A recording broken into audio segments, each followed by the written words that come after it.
আসসালামু আলাইকুম বন্ধুরা, সবাইকে শুভেচ্ছা ও স্বাগতম। এই মুহূর্তে আমি মালয়েশিয়ার রাজধানী কুয়ালালামপুরে।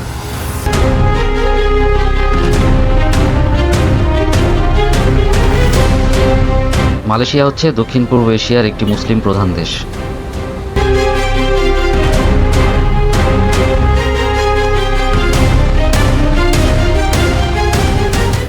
ইতিহাস ঘাটলে দেখা যায় যে পর্তুগাল, নেদারল্যান্ডস এবং ব্রিটেন দ্বারা এই দেশটা একসময় শাসিত।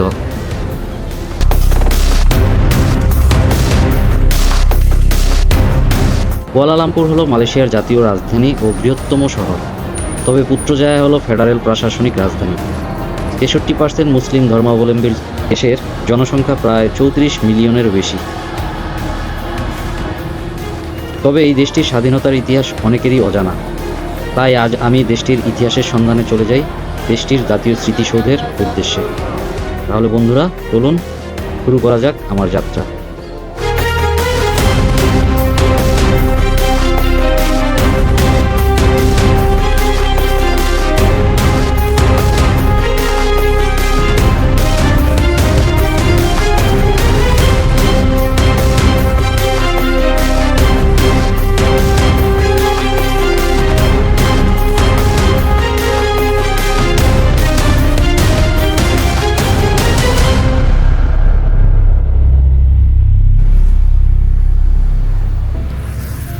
এটি মালয়েশিয়ার সংসদ ভবনের খুব কাছে এবং কুয়ালালামপুরের বিখ্যাত লেক গার্ডেন থেকে সামান্য দূরে অবস্থিত।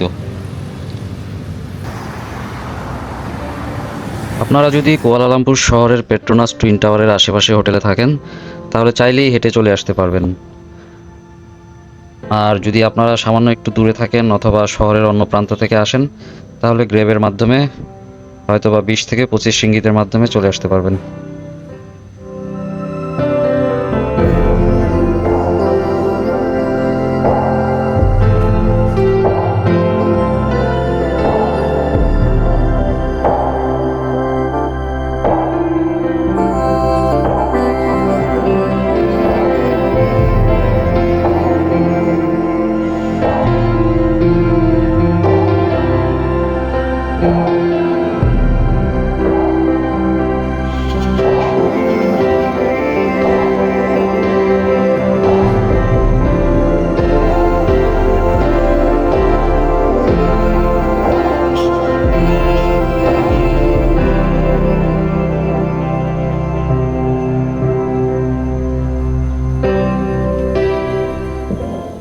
1957 সালে এই দেশটি স্বাধীনতা লাভ করে।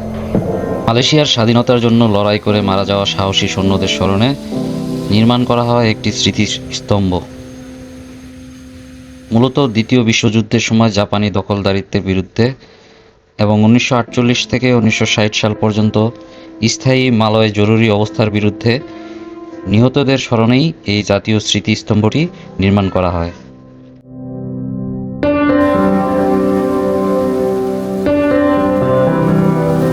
এই জাতীয় স্মৃতিস্তম্ভের ধারণাটি মালয়েশিয়ার প্রথম প্রধানমন্ত্রী টুংকু আব্দুল রহমান দ্বারা উত্থাপিত হয়, যিনি 1960 সালে মার্কিন যুক্তরাষ্ট্র সফরের সময় মেরিন কর্পস ওয়ার মেমোরিয়াল দ্বারা অনুপ্রাণিত হয়েছিলেন। 1966 সালের 8ই ফেব্রুয়ারি আনুষ্ঠানিকভাবে এর উদ্বোধন করা হয়।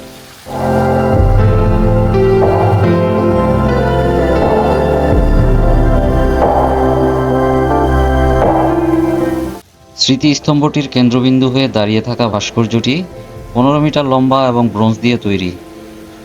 ভাস্কর্যটিতে একদল সৈন্যকে চিহ্নিত করা হয়েছে, যাদের মধ্যে 2 জন ঘাঁটিতে শুয়ে আছেন এবং একজন মালয়েশিয়ান জাতীয় পতাকা উঁচুতে ধরে দাঁড়িয়ে আছেন। প্রতিটি ব্রোঞ্জ মূর্তি নেতৃত্ব, কষ্ট, ঐক্য, সতর্কতা, শক্তি, সাহস এবং ত্যাগের মূর্তমান প্রতীক হয়ে দাঁড়িয়ে আছে।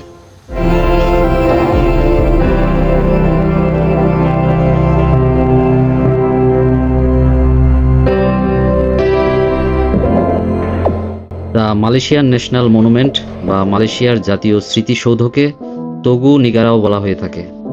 মূলত 5টি কম্পোনেন্ট দ্বারা এই স্মৃতিসৌধটি নির্মাণ করা হয়। তার মধ্যে একটি হচ্ছে এই স্মৃতিস্তম্ভটি, যেখানে 7 জন ব্রোঞ্জ নির্মিত সৈনিককে দেখা যায়। আর অন্যতম দ্বিতীয় আরেকটি কম্পোনেন্ট হচ্ছে প্যাভিলিয়ন। তিনটি সোনালী গম্বুজ বিশিষ্ট একটি অর্ধচন্দ্রাকার কাঠামো, যেখানে বীরদের নাম সম্বলিত একটি মাইক্রোফিল্ম ফোল্ড রয়েছে। এই স্মৃতিস্তম্ভটি বিশ্বের বৃহত্তম ব্রোঞ্জের মূর্তিগুলোর মধ্যে অন্যতম। এই স্মৃতিসৌধটির ডিজাইনার হচ্ছেন ফেলিক্স ডি ওয়েল্ডার নামে একজন আমেরিকান স্থপতি, যিনি বিখ্যাত ইউজিমা স্মারকটিও ডিজাইন করেছিলেন।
দুই সালের পর থেকে মালয়েশিয়ার জাতীয় ফতোয়া কাউন্সিলের নির্দেশিকা অনুসারে ওয়ারিয়র্স ডের এই অনুষ্ঠানগুলো সাধারণত পূর্বে যেখানে এই স্মৃতিসৌধে করা হতো তার পরিবর্তে মার্দিকা স্কোয়ারে করা হচ্ছে। সবশেষে এই কথা নিঃসংকোচে বলা যায় যে তোগো নেগারা এখন মালয়েশিয়ার স্বাধীনতার জন্য এক গুরুত্বপূর্ণ ইতিহাসের সাক্ষী বহন করে।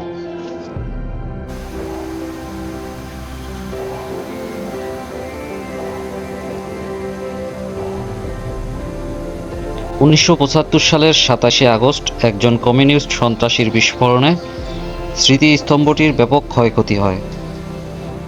প্রতিদিন ভোরে একজন সৈনিক জাতীয় পতাকা এখানে উত্তোলন করে এবং সন্ধ্যায় তা নামিয়ে রাখেন।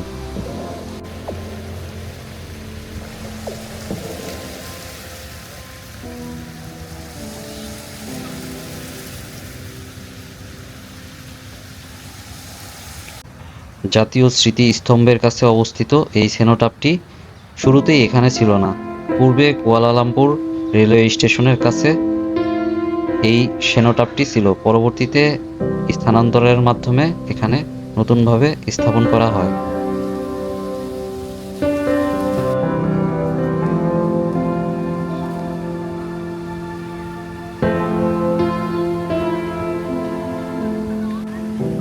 বন্ধুরা ভালো থাকবেন, আজ এই পর্যন্তই।